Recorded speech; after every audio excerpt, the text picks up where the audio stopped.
So when I was 17 years old, I was beginning my senior year in high school, and I needed some money. You know, I wanted to go to basketball games and take my girlfriend on a date. I didn't have a girlfriend, but I needed to be ready, and buy new shoes and stuff. But I was really involved in school, and I was applying to colleges and studying for the ACT. And I remember I would go apply for jobs, and they would look at my availability, and they were like, we can't hire you.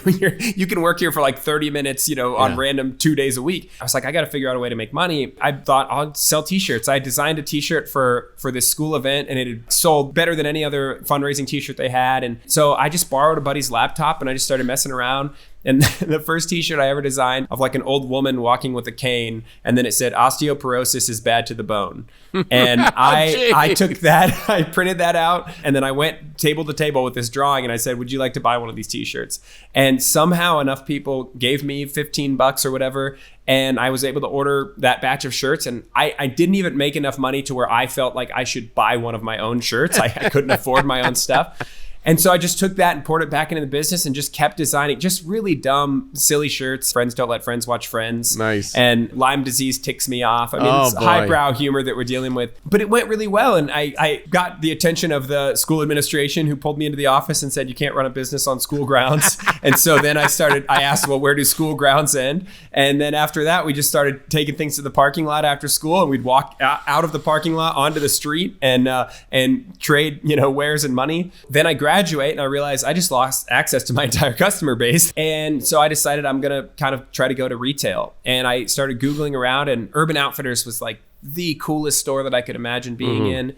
And so I found their number on a website somewhere on a Google listing, and I called it, and I said, I'd like to speak with someone in your buying department.